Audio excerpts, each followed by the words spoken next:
Hello, friends, and welcome to Gardening with Creekside. Today is May 1st.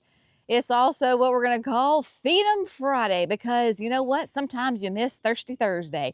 And so I am going to show you how fertilizing and feeding your plants makes the garden absolutely incredible because right now the roses, the backyard gardens, they are stunning. It is not by accident, it is by consistency. So I am going to share with you how easy it is to create that beautiful garden with those flowers that last for a very long time. So let's have some fun together here on Feed 'em Friday.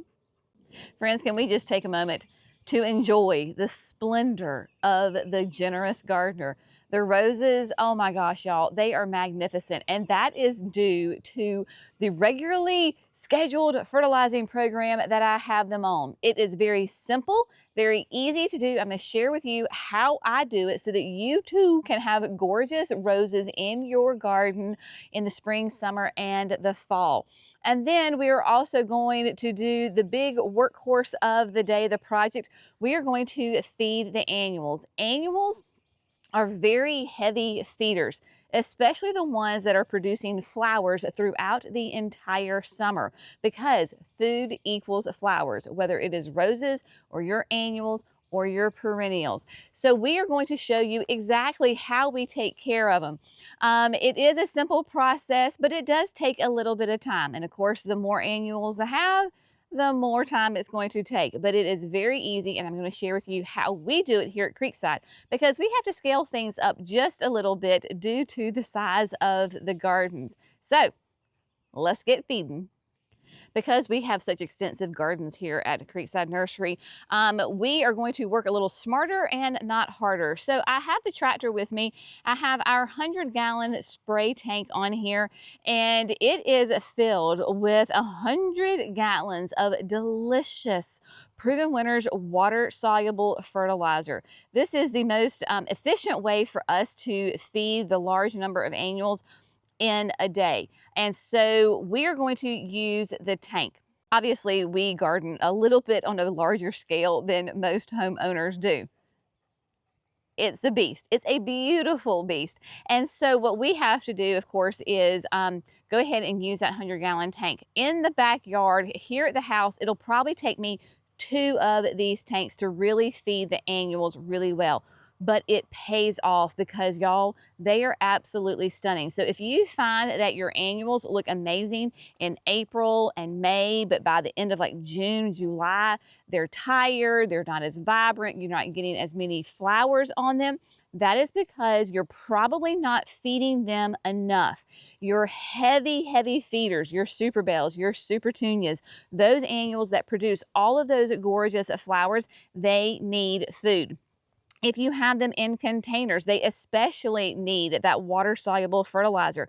That is because every time you water the container without the fertilizer or it rains, those nutrients are going to leach out of the container. We need to add those nutrients back in, add the iron in, add all of those different components of the fertilizer that produce that nice dark green foliage and then, of course, those beautiful blooms.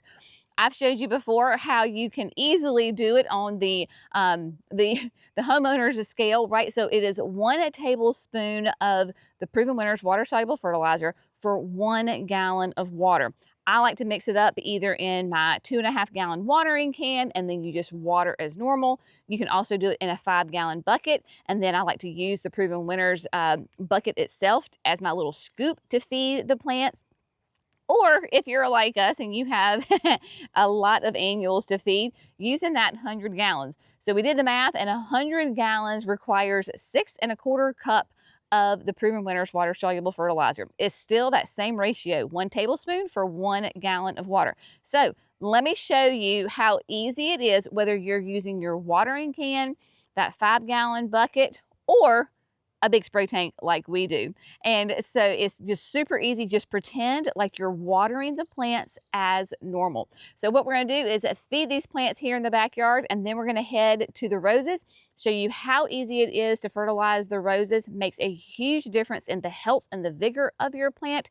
And then we're going to take a quick little garden tour back here because y'all, not only is the generous gardener looking good, but everything's looking great. So I want to share with you the progress on how everything is doing and the proof to the pudding of feed your plants and they will reward you with gorgeous foliage and flowers.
Okay, my friends, so we got all of the annuals in the backyard. They have been watered with that tasty Proven Winners water-soluble fertilizer. You're going to see like a big difference in your plants almost instantaneously, like within just a few days. Nice darker green leaves and of course all of those beautiful blooms. So super easy to do, but super important. Now, typically, I like to do the Thirsty Thursday. That's the day that we do it. But you know what? Life happens, so we did them on Feed 'em Friday. It does not matter what day of the week you do it, y'all. Consistency is the key. But of course, life happens. So if you miss a day and you have to do it the next day, fine. If you miss a week, pick it up the next week. I promise there is grace in gardening and all will be well. So just know with your annuals especially, regular consistency on feeding them, especially those big bloomers like the Super Bells and the Super Tunias, it will make a big difference on the health, the vigor, and the amount of flowers that you get for your plants. Now, we're going to move on to roses. Now, roses, I think, sometimes get a bad rap as being divas in the garden, right? Really high maintenance. I know that I thought that before I got into roses. And in some aspects, I guess you could say that they are a little high maintenance in the fact that, yes, we want to prune them every late winter going into spring, so they give us these beautiful flowers. But we're also going to feed them regularly. Where our annuals are every day, our roses are once a month. Now, I use Rose Tone, right? So from a brand new bag here that is a slow release fertilizer specifically developed for roses, hence the name. If you have a preferred slow release fertilizer for your roses, use that by all means and follow those directions. The Rose Tone bag says to feed once a month from, let me get the exact wording correctly, from the beginning of the growing season to the middle of September.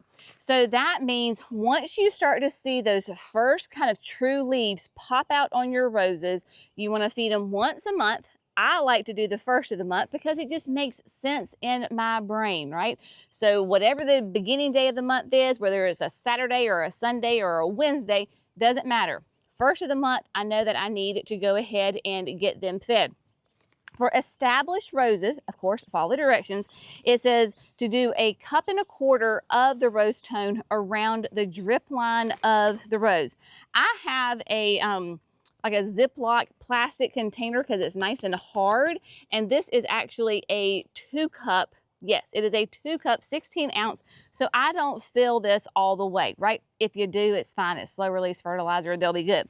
So because you are working with the tones, and they have their certain, you know, fragrance. If you've ever done the tones, so I like to use gloves so that way it doesn't stick to my hands forever. So all you do is just scoop it up. Again, get you a good amount, and then we're going to sprinkle it around the drip line of the rose. That means however far the rose extends, then we're going to go right there. When you have the mulch, you're going to sprinkle it, and then you're going to zhuzh it. Make a little claw with your hand, get in there and zhuzh it in, and then it is best to go ahead and water it in. I have my hose link nearby, so I'm going to show you. I'm going to do Gertrude Jekyll because she's the closest and the easiest to do.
All right, my friends, so the roses, they have been fertilized. So Feed 'em Friday is turning out to be quite productive. Before I forget, when you're feeding, whether your annuals or your roses, this is the perfect time to go ahead and take those extra couple of minutes and deadhead if you need to. Roses, that's where they come in a little high maintenance again because they benefit greatly from being deadheaded. And then once the blooms are done, to give a nice little trim so that way they can push out more new growth and give us gorgeous flowers. Generally speaking, I do not do a lot of annuals that need to be deadheaded. The top two off of my top of my brain that I can think of that I have here in the backyard, my Bright Lights Osteos and then my Dahlias. Both of those, again, benefit from being deadheaded. So while I was fertilizing, I have my little snips, and these little Felco snips are perfect because they have those little nice long narrow blades on them, and so you can get right up in there and go ahead and give them a prune. So everybody has been fed. We'll do it again next week, and we'll do it again next month. Now let's take a quick little tour of the backyard because y'all, it looks so good, and the heat and the humidity have not hit yet truly here in North Carolina, so everything still looks really fresh. The forest pansy bed is just looking so lush and so pretty. The Southern Comfort Euchera with the Selenia, this is the dark chocolate on with orange, is just a lovely combination. But everything in the forest pansy bed, like I said, the hostas are filled in. I have no slug damage. Just beautiful. The astilbes are so just full and thick. That Brunnera back there, oh, I love it. And then of course the ferns, just doing such a great job. You remember we were together when I planted a very simple but a statement piece of this. It's the rectangular hummingbird planter from Unique Stone, and all I did was filled it with the same purple Euchera. just beautiful. And then Diamond Lake Hosta. Is she not just showing off? I think so. So everybody here is doing quite well. Of course, the generous gardener, she is being very, very generous with her beautiful, very nice pale pink blooms on it. I see a rose that I should have deadheaded. You know, they just hide, and you do the best you can. But the generous gardener is a David Alston rose. All of my roses in the backyard here are David Alston's, and I order straight from them. So you can go to their website and order from them. But there's two on this trellis. The trellis came from Kinsman Garden Company because people always ask. So there you go on that. And then of course the Emperor one bed is just lovely. Mimi and I were in here, just a couple of weeks ago, got this all taken care of for the summer. Everybody is doing well. I love the lemon coral sedum because it just pops. It will continue to grow and make a huge, nice kind of lush carpet right here on the edge. We haven't given hardly any attention to this little spot over here, so I want to do that. I have the Super Bells Tropical Sunrise in the urns, y'all. These urns ended up here when we redid the cottage garden and the garden box area, and we don't know where to put them, so they just ended up here. And you know what? It's fine because Tropical Sunrise Super Bells, my goodness, they are doing great. I cannot grow Super Bells in my landscape because of our thick clay soil, so I have to do Super Bells in containers, and this just is perfect. I love this big pop of color, of course, with my flowers and my butterflies on the wall. So then I repeated the Tropical Sunrise down here in this little container. Cece gave me this container. It was all filled in for my birthday in November. And they had like fall annuals. So those came out, but I kept the grass and then the creeping Jenny. So I just added the Tropical Sunrise there. And then this is At Last Rose from Proven Winners Color Choice Shrubs.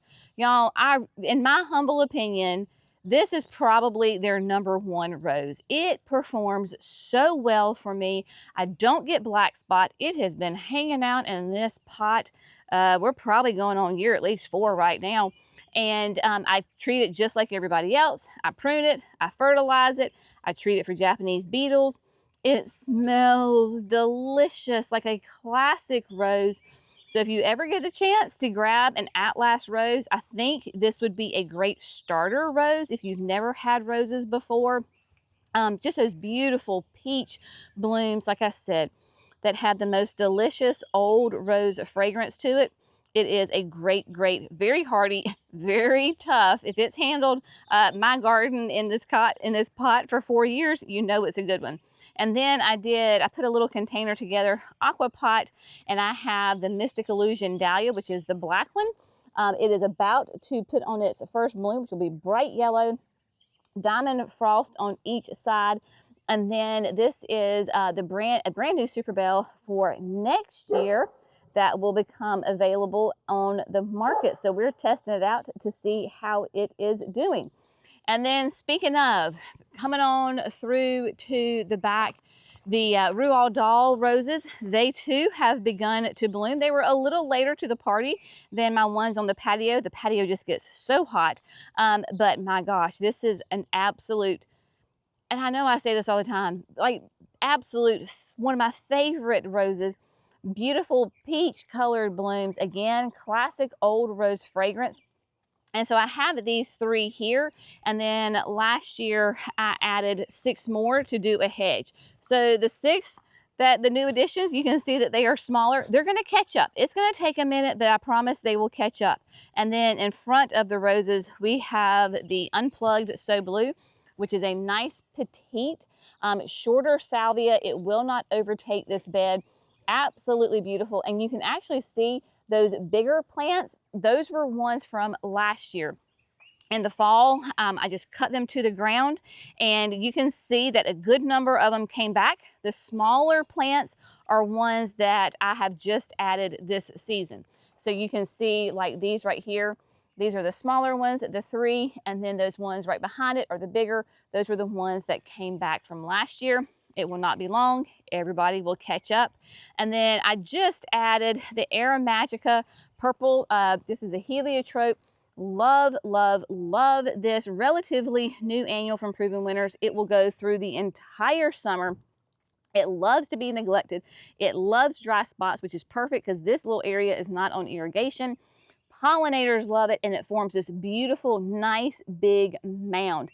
And of course, it smells delicious. So I have 10 of those going down the center. So there you go. And then the Super Bells, this is the Double Magic Grapefruit. We were together when we planted, I think we were together when I planted this. Love this new Super Bell from Proven Winners. It's called the Magic because it changes color.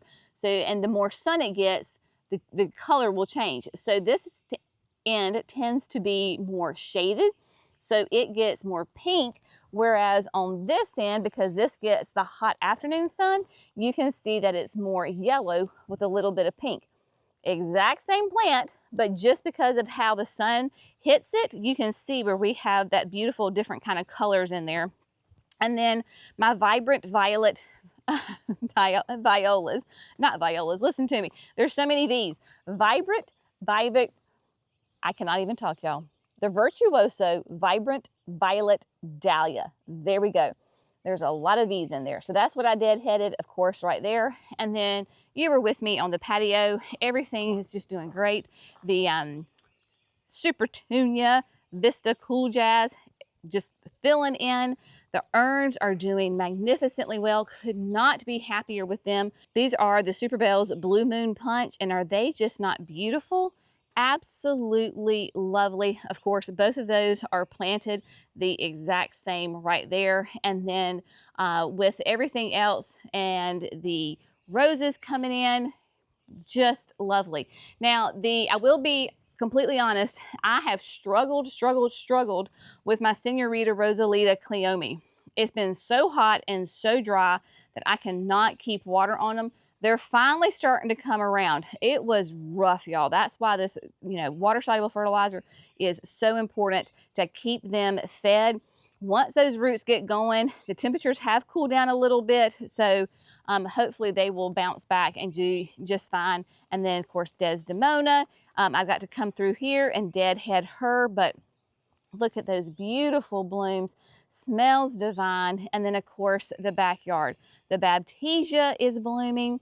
The Sun Patience, they too have finally gotten established, and they are blooming and doing really well. Again, it was rough there for the first 2 weeks because it was so hot and so dry, but they have started. And then, of course, the peonies have started to bloom, and Miss Julia Child Rose Standard is in full bloom. Of course, that buttery yellow bloom, because Miss Julia did love her butter, and so it is doing really well and looks good. And then, like I said, the peonies have just begun to open up, so it's going to be an absolutely beautiful peony season. I don't remember all the exact names, y'all, so if you find a peony that you love, just grab it and just know that it'll give you beautiful, typically very fragrant blooms throughout the spring. So I just have the most fun. I started these from bare root a couple of years ago, and it did take a while. Gardening teaches you patience, but my goodness, y'all, look at that. Basically, almost the size of my head, and these foliage on these plants are absolutely beautiful. So everything is doing well, including the container with the Super Bells, the Black Currant Punch. So nice, really rich, vibrant purple on that. And then Mimi's gardenia that she gave me is coming back strong. Remember, you were with me when we planted it and I told you it looked so terrible from the winter? All of this is brand new, beautiful foliage. It is variegated. It's supposed to be this color. And all of the old yucky foliage had fallen off. So it is doing well. If anything, I probably just need to come through here and trim up the Super Bells so that the sunlight gets down in the gardenia.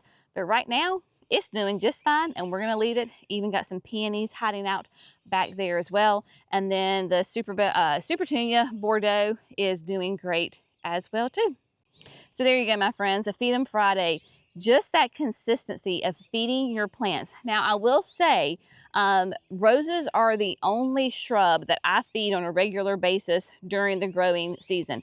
Most of your shrubs, that's why we love shrubs, because they are not high maintenance and they do not require a bunch of food. Roses do because they produce those massive amounts of gorgeous flowers.